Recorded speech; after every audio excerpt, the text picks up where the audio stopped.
Good afternoon, everybody. Merry Christmas. We're actually recording this the day after Christmas. My name is Adam Bittner, digital sports producer at the Pittsburgh Post-Gazette. I am here with Jason Mackey, our Pirates beat writer, for some Bucco, offseason, hot stove, etc. talk. It's been a couple weeks since we had Jason on. Obviously, there's been a lot going on, in the past couple of weeks that we wanted to touch on him with. So, Jason, before we get into everything, how are you? I'm doing well, man. I'm doing well. Had a really good Christmas. Got two little ones, and they're running around having the time of their lives. And we have a tent upstairs, so if anybody falls through the ceiling or something crazy happens, I apologize in advance. But no, man, it was a really good Christmas. Got some fun stuff. Got to see the kids have a great time. See the hat. My baseballism doesn't pay me, but they might as well. I just love their stuff so much. It's a baseballism hat. And so, yeah, man, just had a good one and looking forward to talking a little Pirates. It's crazy that I don't think it's done. I know that I'll be down there at least I expect to be down there at some time this week for Harleen Garcia. When they finalize that, that'll mean DFAing somebody. Wouldn't be surprised if they still make one more signing. And man, it's just been a busy offseason for them. Very true. Very true.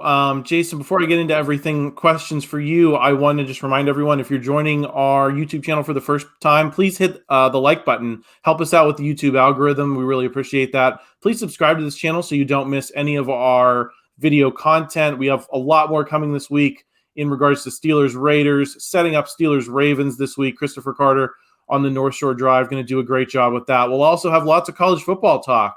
The Rose Bowl and the Sun Bowl are this week, Jason. So we got some big games coming up for the local, Pitt and Penn State playing in some important games. Not the playoff, but I think, they're both interesting games for certain reasons. So we're going to have plenty to talk about that. And, of course, check out that subscription deal down in the description. $6 for 6 months of access to post-gazette.com. Everything I'm writing, everything Jason's writing, everything all of our Steelers writers are writing. You'll get access to all of that for just $1 a month. That's going to take you clear up to spring training, maybe even the start of the season at this point. So check that deal out. Jason, with that, I want to get into the Bryan Reynolds trade talks. We had a report, I think it was John Morosi last week, but you can correct me if I'm wrong, saying that there has been conversation with the Yankees, that the Pirates are seeking some starting pitching in the deal, though, that maybe the Yankees don't have as much of to offer on the top end.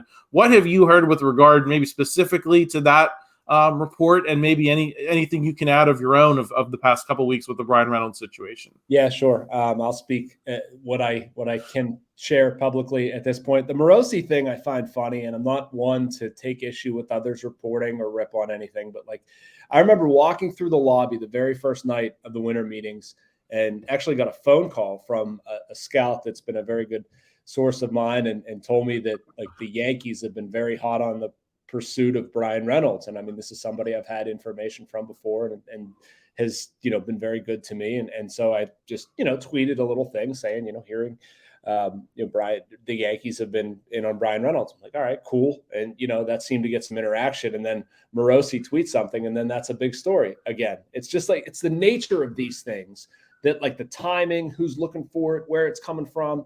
Of course, teams are going to express interest. I mean, we're talking about a guy who in 2021 got MVP votes, comes on a bargain basement deal, is good offensively, defensively, is a no issue in the clubhouse. There's going to be a lot of teams interested. The Yankees make a lot of sense. The Blue Jays make a lot of sense. The Red Sox theoretically make sense. The Padres, you can make a case for a lot of these teams trading for Reynolds. The Mariners or somebody else that I've had pushed to me saying, oh, they've got the prospect capital, they've got the interest. I mean, look, there's a lot of stuff here. My understanding from the Pirates' perspective is they didn't spend a ton of time on it around the winter meetings. Not that they were intentionally, avoiding it, but more saying look, we've got these other needs. We don't feel an urgency to do something. We're not going to acquiesce just because this guy said he wants to be traded. And I think that's what they're going to do. Now, I would hope, and I think, that they're not going to do something out of sheer stupidity. Or I guess another way to put that is to say, we're not going to move him no matter what. We're going to be blanket, obstinate, screw everything. We're keeping this guy. I don't think they're going to do that. I mean, you're going to look at offers. You have an established line of value. And if another team meets that, great. Maybe you make the deal. And that very well could happen. But from what I understand, I mean, obviously that since they didn't make the deal, that is not a point that has been reached. that point is very, very high. Yes, that includes starting pitchers. It includes top 100, top 50 prospects, as it should. And I think it's going to continue to have that little dance unless those demands are met. Like the Pirates genuinely, Adam, do not feel like they have to trade Reynolds. Do you think that that's probably the best move business-wise? Yeah, but their sentiment is that we don't have to do this and we're not doing anything unless it's going to make us better. Do you have any read on that, that pitching angle of things that Morosi said that he thinks the Pirates are more looking for pitching as opposed to position players, or is I guess what I'm asking is this going to be a best players available situation if and when a trade does happen, or do you think they're looking towards specific needs? I think what the Pirates would like to do in an ideal world, and I think this is an answer that's going to make sense, is to get high-level pitching prospects back and not guys that are like really far away. You know what I mean? Like you've got Burrows, you've got Priester. They'd like to add to that sort of group. Like that's what they would want, I think, in a perfect return. You want or even, better yet, guys that are further along. You get an MLB caliber pitcher like Mackenzie Gore was traded last year. Like that's somebody that would make sense, not Mackenzie Gore per se, but, like that type of pitcher who has experienced some success, is young, has a high pedigree. You can clearly see the tools are there. If he's part of a deal, I mean, it's not going to be a one-for-one thing. But I mean, if a guy like that is part of a deal, I think that's what they're going for. And I mean, look at the Pirates system right now. Like you've got some young, exciting position players, Cruz, Castro, Bay, Sawinski, even lump Hayes into that mix, Henry Davis, Endy. Like you'd like more pitching. You'd always like more pitching. And you've got Priester and Burrows, and you've got some guys at the lower rungs where you look at like a Solomito, a Bubba Chandler. Those guys are great. But in the middle, I'm looking at like a Jared Jones, and probably I'd like to have more. I'm not saying that's all going to come from the Bryan Reynolds trade, but if you're talking about I want more pitching, those are the places from which I want it. More Pirates news this past week. Diego Castillo was traded away. Here's my question for you about him, Jason. I think he was one of those players that was, sold to the fan base, not saying by you or anyone specifically, but generally speaking, he was one of those first guys to kind of hit the majors and hit for some power, make some impact on the major league roster. It was kind of sold as like, this is, here's a young buck, an example of this rebuild working. And now he's being traded for, I believe it was a low A pitcher, if I'm right, Jason. High A pitcher. No, I think he was a 24-year-old at high A. So he's a college kid, spent a year at high A, whatever. Yeah. So you're talking about probably a lottery ticket, for lack of a better term. My question for you is what should fans make of the trade of Diego Castillo in the big picture? Because my opinion is it's not a big deal individually when you go into some of these guys. I think of Cole Tucker as another player that was highly thought of by a lot of Pirates fans, was much celebrated at different points in his career, but didn't pan out, and then was kind of unceremoniously sent away. Maybe it's not a big deal in the aggregate, but can we begin to understand fans' frustration when it seems like guy after guy like this doesn't quite pan out here? Yeah, no doubt. And I understand fans' frustration about that stuff. I think Diego Castillo was a little bit complicated, at least from a writer's perspective, because he was really, really good in spring training. And like the cart left the station at a pretty high rate of speed. And we had all these, look at what this kid can be. And he's hitting with power and this, that, and the other. And it just didn't continue at all. And like that wasn't even close to the player he was. It was a victim of small sample size. And I think the promotion train, myself included, the team, whatever, people that were paying attention to this kid and reacting to this kid and what he was doing, propped him up, promoted him, whatever you want to say. And it was probably wrong and unfair in hindsight. Now, I wouldn't I think people take that and they go off the deep end with it and say, that Diego Castillo is like an example of everything that's wrong with the Pirates franchise. I mean, that's, to quote Mike Tomlin, you're painting with a pretty broad brush there. And honestly, my reaction to the trade, Adam, is more relative to Clay Holmes than it is Diego Castillo or Hoyt Park. You're going to have those deals where just guys you get, they're not that good. It doesn't work for them. They don't get opportunity. Maybe they're not good players, or they're not good players in your system. The problem with me, and this is a direct criticism of the current regime. Like, I've complimented them for doing things differently. And I think they have, and they have a lot of good ideas. And I think people are going to see the results of that. But the Clay Holmes trade was not good. You gave up on a guy who was seemingly figuring something out, hits a blip, and you cut bait. And you didn't have a usage plan that the Yankees had where it was like the sinker usage times a billion, and they basically said, throw your sinker this place all the time. We think you're going to have success. And for not hardcore baseball people, I mean, what the Yankees did was basically see something in Clay Holmes that the Pirates could not see. That happened with Glasnow. That happened with Meadows. That's the kind of stuff that the Pirates, they just can't be doing.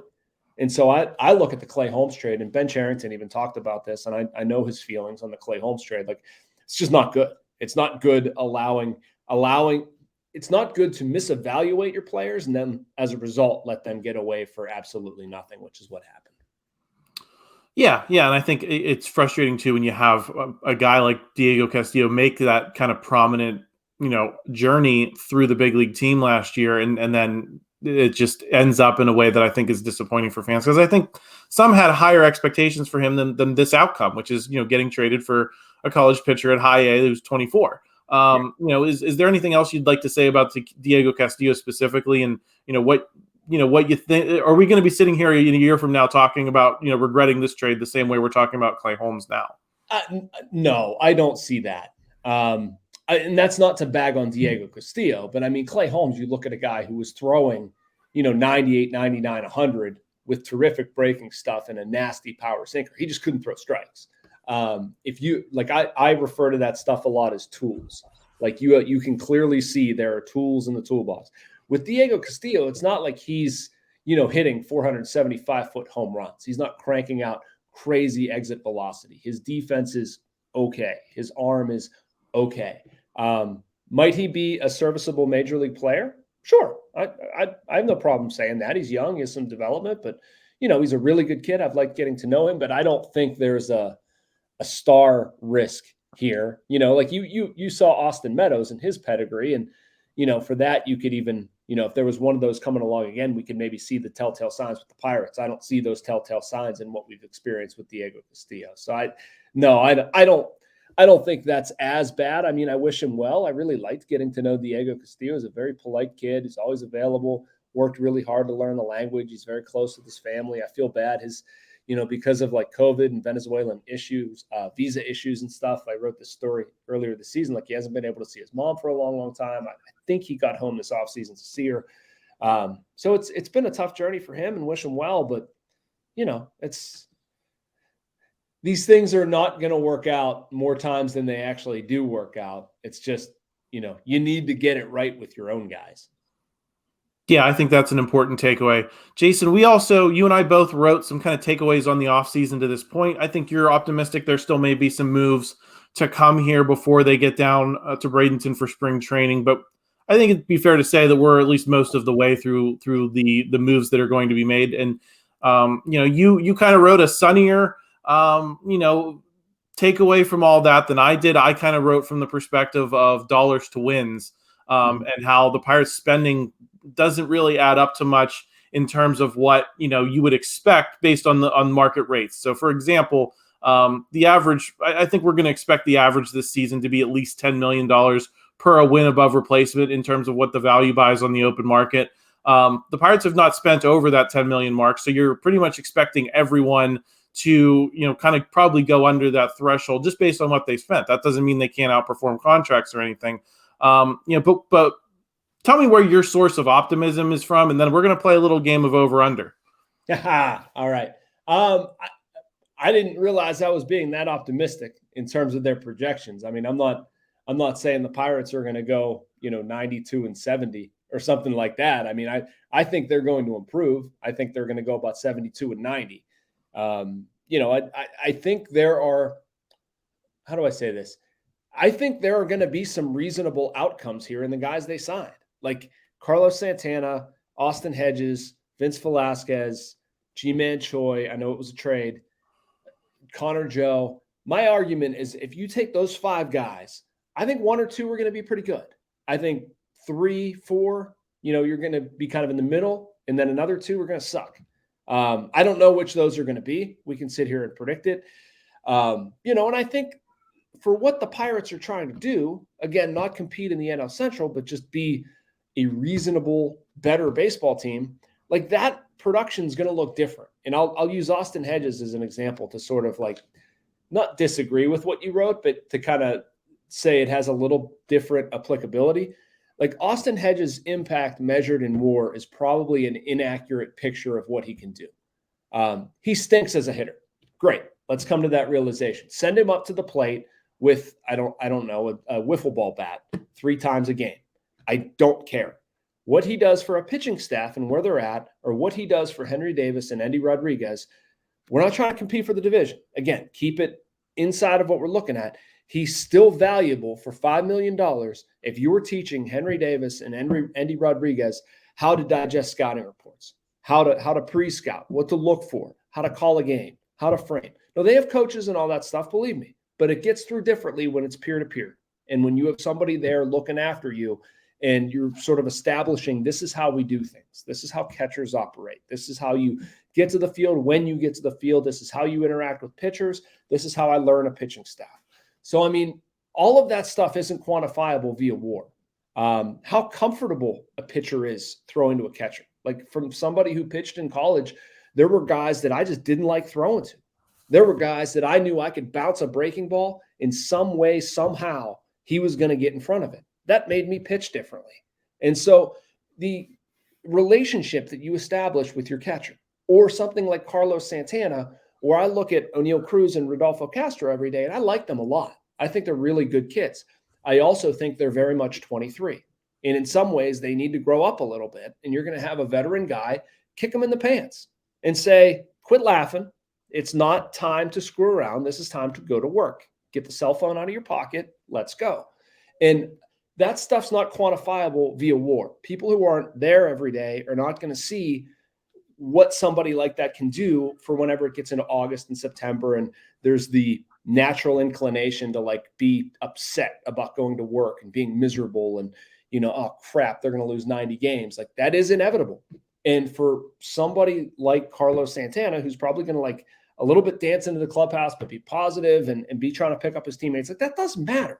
Man, that really does matter. And I know fans don't want to hear that, but from somebody who played a decent amount of baseball, who's around it every day, that stuff matters. And so that's where I guess the optimism might come in and liking some of the signings. But I mean, at the end of the day, Adam, like I still see them dust settling 72, 74 wins top end. Yeah, and I think, in my post, I did acknowledge that like those intangible things are real, especially with Austin Hedges, given that, you want him to come in here and manage some of these younger pitchers and then also, help out those younger catchers. And you're right, that's hard to measure. But at the same time, there are statistics, that are part of this as well. So I want to go through, and maybe gauge your optimism about some of these guys going over and under what you would expect them to produce based on what they're being paid. Carlos Santana is going to make $6.7 million this year, I believe. So that would make his expected WAR about 0.7 wins above replacement. Jason, do you think he's going to go over or under that? I'm going to go first. I'm going to say he'll go over. Primarily because of the ban on the shift. I think that's going to benefit him a lot. I don't think he's going to be a 3-4 win guy, but I think you could see him getting to 1, maybe 1.5. Yep. I'm right with you, man. I'm right with you. And I use that spectrum of like 5 guys that I think could be decent. Santana's like my pick that I think he's going to have the most impact on this club. I don't think last year is an accurate picture of who he is. There's too many good peripherals. There's some tied into the shift, but also just seeing pitches, good average exit velocity, walk rate, strikeout rate, all that stuff. It checks out nicely for him. I see him being a pretty decent ad. Let's go with Austin Hedges. I think that might be the most difficult one because of the intangibles that we're talking about. But let's just boil it down to WAR for a second. Do you say over or under a half a win? Because he's on a 1 year, like you mentioned, $5 million deal. So that's about what you're expecting is a half a win. I'm going to go under, but I'm going to say if he can even get to replacement level, I think that's going to be a victory for the deal. I think he's got to get better, at the plate a little bit. It doesn't have to be, hitting 250, 270, but can he get to the Mendoza line? I think if he does that for you with the defense and what the mentoring, he could be a decent player and maybe get to that half win threshold. I'm going to go over on that one, Adam. I mean, not by much. I mean, I see it as like, 0.8, 0.91, which would actually be a very good signing. But I think the opportunity to impact the pitching staff the way he does. And like, I do understand some of what he said about, I've done it before. He's hit 14 home runs in a season. He's hit 18 home runs in a season. I'm not saying that to paint him as a Triple Crown candidate by any stretch, but like, you can find 210 or 220 from 160 or 180, if that makes sense. Like, he's been so bad offensively. I can't help but think hitting ninth with some modicum of protection. I mean, this is going to go down a little bit of a rabbit hole, but I like batting him ninth and G1 Bay first. Like, I'm not sure you want to sort of get people on base, you could have O'Neal Cruz looming, Bryan Reynolds. Like, I don't know. It's hard for me to see him hitting 163 again. That is just so bad. And to me, if he with his defense gets to, like you said, the Mendoza line or 210, that's going to spit out to me about a 0.8, 0.9 more. Okay, cool. Next one I have on my list is Vince Velasquez. He's being paid $3 million over 1 year, so you'd expect him to be worth 0.3 wins above replacement. I'm going to go over as a matter of opportunity. I think there's, if he can come in and make an, impact on the staff, he's going to be able to post that, one, maybe 1.5 WAR that, I think WAR as a pitching stat is about opportunity. And I think there's opportunity here. So I think if he's going to make 25 starts for this team, that he would easily clear 0.3 unless, he's a total disaster. But then in that case, he's probably not going to make 25 starts, right, Jason? Yeah. I worry about Vince in that.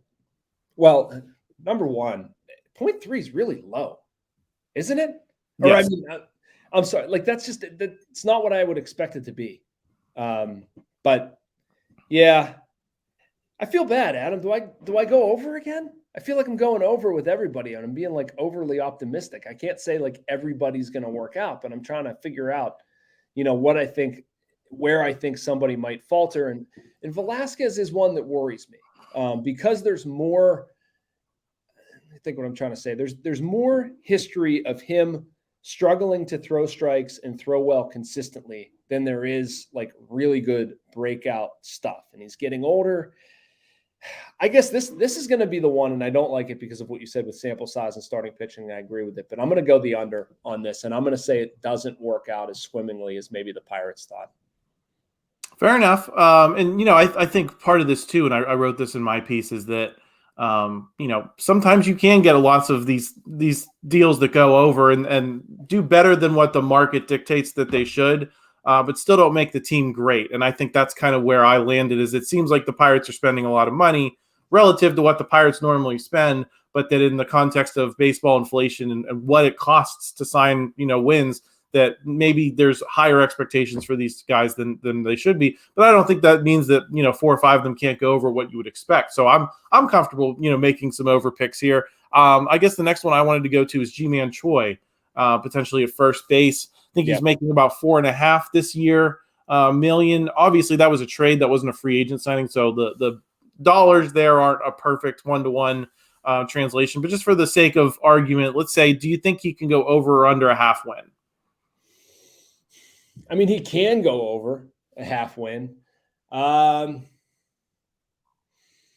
go under again. I don't love the Choi signing again. If we're going to rank these things, 1 through 5, 1 through 6, and I should say the Choi trade. I just worry about the average isn't where it should be. It worries me his age, the elbow thing, the second half of the year. He had a bad last 60 last year. I guess it was would you say 0.6, 0.5? I think it'd be about 0.45. So let's just make it half win as the over under. I'm going to go under. I'm going to go under about 0.3. Okay. And that, I think, I got one more here. Connor Joe. Too optimistic, Adam. You're just too optimistic. I know. I'm the optimistic one now. The last one I had on my list was Connor Joe, who the Pirates added since we last talked. Kind of an under the radar move, with the holidays and everything. Former Pirate first round pick, I believe, or early pick in the draft, and went to Colorado's comeback. He's making very little, I believe. But let's just, for the sake of argument, over under 1 win for Connor Joe. Ooh. I think I'd take the under on that one, but I could see Connor Joe getting, having a pretty decent year. Yeah, I'm thinking about my previous picks, but yeah, I mean, I'll take the under. I just don't like it. Like, I still think if Connor Joe gives you point 0.8, point 0.9, like, you're probably okay with that. I'm not sure if Well, I'm. the reason I used that as a baseline is he was worth zero point 0.9 last season for Yeah, Colorado. yeah, So that, I felt like one was a pretty good place to draw the line. And I agree with you. If you can get to point 0.8, point 0.9, I still think that's, for what you're paying him, that's a lot of production. yeah, no doubt, no doubt. I would take that in a heartbeat, and I think he's going to play a pretty decent amount.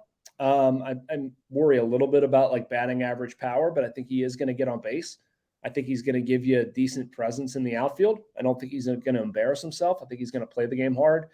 I think he's going to be, by and large, maybe you can honestly look at Ben Gamble. What was Ben Gamble's WAR last year? I mean, that would have to be probably like 0.5, right? He might be a little bit better than Ben Gamble is what we're projecting. But I mean, that's sort of the role that you would expect him to fill. Yeah, that's completely fair. Jason, the other point I kind of made in my post was that we're getting to a point now where if you're going to buy anything of impact, which I think starts at about 1 win above replacement, goes up to 2, 3.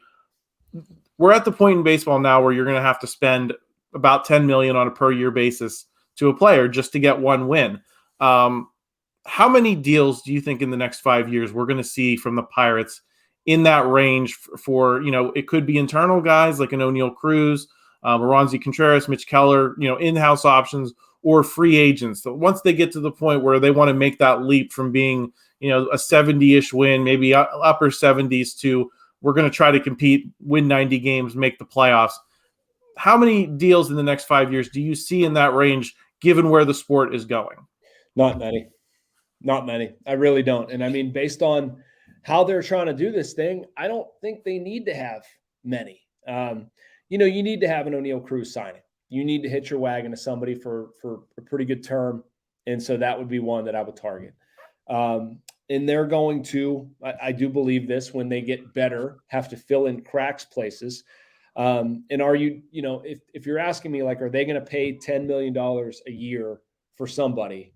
Like, how many times are they going to do that? It's going to, you're going to be able to count them on about 3 fingers, maybe less. Like, I just don't see that happening a whole lot. And I don't see that as making the best business sense for them. Like, by the time you're paying $10 million per win in free agency, you can theoretically grow that player up and get him in the 0s through 6, team control and arbitration stage for a lot cheaper. And the Pirates' strategy, again, is going to be to have a replacement available for that player when he gets to that point. Now, no, it's not going to be perfect. Like, they're not going to, create succession plans at all 26 roster spots. And so when they need somebody, say, oh, well, we can just dip in and get this guy all the time. Like, no, there's going to be situations where you say, we've had some crap happen and we need an outfielder.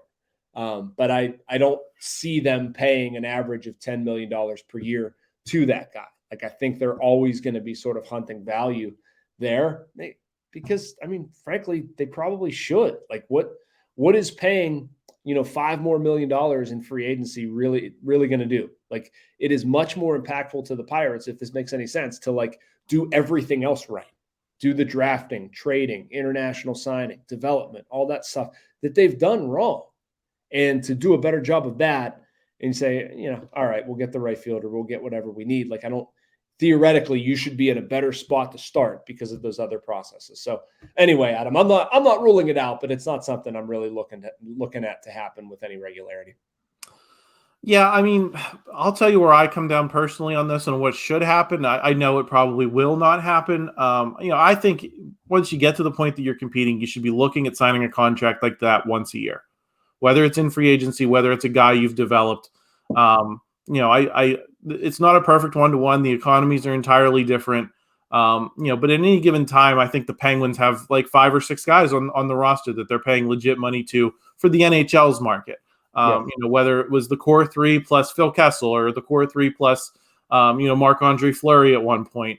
They always kind of have those groups of people. And I think for me, that's what I think the Pirates should be is no, you can't go spend every offseason on, a million guys, but the guy, if you have 5 or 6 guys as your core and you build around that financially, I think that's where what you're talking about in terms of, growing that 1-win player that fills a bench role instead of going out and signing it for $10 million. I think that's where you start to see that's where the Pirates can can make a difference. But I think when they're winning, I would like to see them have, 4 or 5 guys on the roster signed to that kind of term. And I don't think in this baseball economy that should be unrealistic, but that's just my take on the situation. Yeah, no, I get it. I get why fans want that. But honestly, if you would go look at the Tampa Bay Rays, do they average one $10 million a year signing every offseason?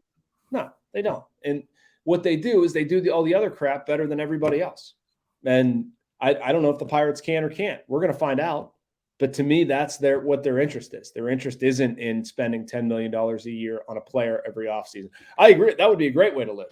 I'd love to cover that team. I would love for that to be what the market looked like. Believe me, I think a lot of people would. But I mean, I think that's I don't want to say an unrealistic expectation, because people often will say that that's like letting nutting off the hook. I mean, acknowledge what it is, man. Like, it's just, if you want them to win, the most realistic way for them to win is to out Moneyball teams. I mean, it really is. And so, I mean, yes, it can be a goal. I think 13, 14, 15, we saw what this could be if done right. And I don't think we saw what it can continue to be, because they screwed up the cycle. They started making bad trades. They started drafting poorly, misevaluating their own players, no Latin American, blah, blah, blah. And you created this, like, you're going up, and then all of a sudden it just like plateaus and goes down. So I don't know. I don't know what it looks like if you keep climbing and keep building and keep doing things. Maybe that results in $10 million a year to one player, maybe more. I don't know. I mean, Nutting is a businessman, and he has every interest in making money. I would imagine that. Like, nobody becomes worth $1 billion because you don't know how to make money. And in some ways that'll involve the Pirates spending more on players. I wish it involved spending more now. I do think there are more risks they can take than they do. And that's a big, long discussion. But I think that for them, the way for them to get there is not going to realistically involve that anytime soon. Yeah, no, I mean, like I said, I'm realistic about what is going to happen. I think it's just a matter of, if you're a Pirates fan, what would satisfy you? And I think that's a reasonable baseline of, you have a core that you're paying maybe $50-60 million to a year, and then you do the Moneyball stuff with the other, $50 million possibly of payroll. And I think that would be a good happy medium for this club. But, we'll see whether that happens. Jason, before I let you go, I want to touch on something on the other side. Step away from baseball ops, step away from, the payroll that we talk about seemingly constantly, and talk about the fan experience. The blog Bucko Ball wrote a blog post that went pretty viral when I looked at it, a couple weeks ago, since we last talked, about the experience of the fan in Pittsburgh right now. Pirates Fest was canceled for the 3rd year in a row this season. The lines are getting longer at PNC Park seemingly every season. At the gates, I think I've never spent more time getting into games than I have in the past handful of years. At the concession stands, the lines are long. There have been complaints about the quality of food. I know one thing you covered in some detail is the out-of-town scoreboard being transformed into ad space last season. That is coming back as the out-of-town scoreboard, as you reported, this coming season. But I think that's an example of ways that the fan experience at PNC Park has seemed to degrade in some ways in recent years. Can I just get your thoughts on where things stand on the business side and the fan experience side compared to, maybe what your expectations were when this new management team took over in 2019? Yeah, I mean, and it's not flattering. I'll preface it with that. I mean, I think they have struggled to connect with fans in a way that they thought they could. And I think that's a lot of what we saw, the changes made, why the changes were made in October of 2019, that they needed to do a better job being honest with their fans, being communicative with their fans. We hear, Ben Cherington, Derek Shelton talk a lot about we're being transparent, either like to media or to fans or to one another or whatever. But I mean, they're not very transparent to media. They're not very transparent to fans, if transparent at all to fans. We have not heard from Bob Nutting since October 2019. We have not heard from Travis Williams since March of 2021. That's not being transparent to fans. That's not communicating what you're doing. And I don't think that stuff holds up well with fans. I know, if I just would randomly tweet the name Travis Williams, like, the reviews are not going to be favorable. And I don't care how much Travis Williams does on the inside, influences this, that, and the other. Like, he needs to speak to the media. because it's not about satiating me as a person.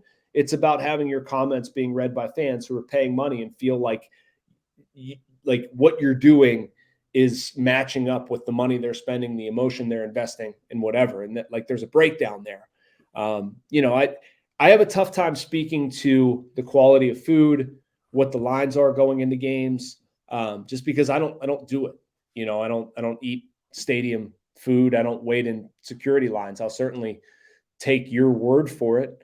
The temperature that I often take of the fan base is that the fan base is much more agitated now than it was when these changes were made. And that's not good. I don't think the fan base has a clear idea of what the direction of the Pirates is. And I don't think that's necessarily a fault of the media. I think that's a fault of it not being conveyed from the very top of the organization. I don't have a great feel on how they feel like they've communicated with their fans because we haven't heard from them. We haven't heard from Bob and Travis and to how they feel like they're doing. We can judge based on their actions. I mean, they've kept Derek Shelton and Ben Cherington in place. Like, clearly they're happy enough with their performance in that way. How do we feel like they want to grow? Do they view those things as problems, point of entry or concessions, or, how entertained fans are at games, how they feel like things are priced, both at the concession stand or tickets or whatever. I mean, the attendance is, correct me if I'm wrong, Adam, but has gone down another year. I think 2019, 2021, 2022 in the past 3 full seasons at PNC. It's never been lower than it was in 22. That's not good. And I mean, you're tweeting out videos of you celebrating getting the first pick, having lost 100 games again. Like, that's not a great feel for what your fan base is thinking. They got skewered for that. And here's Travis Williams, like, front and center celebrating. It's like, you're not brought here to do that, man. Like, you were brought here to do something else. And so I think there's a pretty big disconnect there. How you fix it, I don't know. But my evaluation of how they've sort of connected with fans is not good. Yeah, and I'll say this, Jason. I think one thing you and I talk about a lot on here is, the Pirates aren't investing in payroll, but they're investing here. They're investing here. They're investing here. And the fan experience does not feel like one of those places to me. And that's why I think the Pirates were able to support, even in those terrible years during the losing streak of 20 consecutive losing seasons, going to the ballpark was an event. I think back just to little things like introducing the batters, how they used to do like light bright little thing introductions for each player. And they'd have 3 or 4 of those little, introductions over the course of a game. It's a very small thing, but when those things disappear, as they have the last handful of years, I think you notice it. And I think that's the difference between them being able to draw 20,000 fans to watch bad teams during the streak when PNC Park was still somewhat of a novelty. And now this ballpark sometimes struggling to get to 10,000 people for a game. Well, okay. I can't sit here and like blame their attendance issues on the in-game entertainment. I mean, they could have the world's greatest scoreboard and the best animation and drawings. Like, the product on the field still stinks. The prices, yes, they're fairly friendly MLB wide, but like, if you look at a family for entertainment dollars, you can go be entertained in a different way. Like, the quality of baseball being played doesn't really matter. Like, people are going to walk out of there in the 7th inning. They're not going to stay around to the end of the game, basically assuming that the Pirates are going to lose. Like, that's not why they brought their kids there, and they still spent a bunch of money. To me, like, make it cheaper. Some of that stuff, you and I were a certain age going to that stuff. You could get in and you could have a great time for a fairly decent buck. $5. I used to get in for $5 as recently as like 07, 08, when I was in my late high school years. Man, like, that's not the case now. It's just not. And some of it's outside of the Pirates' control, certainly inflation, the economy, and whatever. But I mean, is that where you're going to spend your disposable income to watch a team that's like clearly not trying? Or, just if they're not trying, they're doing a very lousy job of trying. It's 3 consecutive 100 loss or, pace at 100 losses. Yeah, I agree. I think for me, the big thing is I wonder how much they're relying on the PNC Park view at this point. Because I've been to other ballparks, I think specifically of AT&T Park, which I think is the one in I think it's Oracle Park now, right? It's San Francisco's baseball stadium. Let's just say it that way. I went there in 2019, and it felt like a different experience entirely than going to PNC Park. They just got all of the little things right in the ballpark. And I wonder if the whole best bit ballpark in baseball thing is now starting to maybe rely a little too much on the view and a little less on the substance of what it's like to go to a game. But you're right. I mean, there's definitely a level on which it's also just about, you got to put a winning team on the field, and the Pirates haven't done that. Dude, it's the best deodorant you could possibly have, and I deal with this every day. Like, the minute they start getting their process to evolve to the point where it affects the major league team, the rest of this stuff becomes noise. Nobody gives a crap what Travis Williams does, or we're not talking about entry points. I mean, I suppose they're still interesting, but like, they just want to see them win. Nobody's going to be mad about like, oh, this guy's traded. And even if they are mad, if there's somebody else filling in behind, they'll get over it quickly. Like, imagine being mad about somebody got traded, but then in steps O'Neal Cruz, and he's this freakish athlete who hits these tape measure home runs. Whatever, that's the way this should work. And if the Pirates are doing this the way they should be doing it, the way they think they're doing it, and the way, I mean, me and a lot of other people think that, like, eventually I do think this is going to turn. Like, it's not going to produce gaudy win totals. It's not going to produce crazy spending. It doesn't have to, but it needs to produce winning baseball. And if they're doing that, I have zero doubt that Pirates fans, people of Pittsburgh, like, they're going to fill the park. It's going to be interesting. We see it right now. They stink, and there's good traffic on stories. And like, this video is going to get clicks because people care about the Pirates and want them to be good, but they're sick of watching bad baseball. And I don't blame them. So the sooner they can get this figured out, the sooner all the rest of the crap will become less of a story. I agree, Jason, but we've done almost 40 minutes here, one of the longer videos we've ever done. So a lot of good baseball talk. Hope you all enjoyed it. Jason and I will be back if and when things happen with Bryan Reynolds, any other potential signings. Jason, you got anything else fans should be looking forward to this week? I'm good. Maybe a Harleen Garcia signing. Reynolds, always a possibility, but the Clemente 50th anniversary of his death, not a rosy topic, but there will be lots of words on post-gazette.com. I don't know when that publishes out, but obviously sometime approaching New Year's or on or around. I talked to a lot of people about that, so maybe we'll get back on here, Adam, next week and go over that a little bit. But yeah, big Clemente story coming. Yeah, it's been an emotional week in Pittsburgh with the passing of Franco Harris, but that's certainly not a milestone that we should forget, given the impact Roberto Clemente had not only here but around baseball. So thank you, Jason, for reminding us all of that. And we are going to talk to you again Wednesday, folks. Like I said, Chris Carter will be back on the North Shore Drive. So make sure you check that out, and make sure you check out postgazette.com for all content. And thanks for staying on with us. It was a long video. Thank you for checking out this content from Post-Gazette Sports. If you liked the video, please like it and subscribe to our YouTube channel. If you enjoyed it on Apple Podcasts, please rate us 5 stars on Apple Podcasts. For 6 months of digital access to post-gazette.com for just $6, click the link down in the description.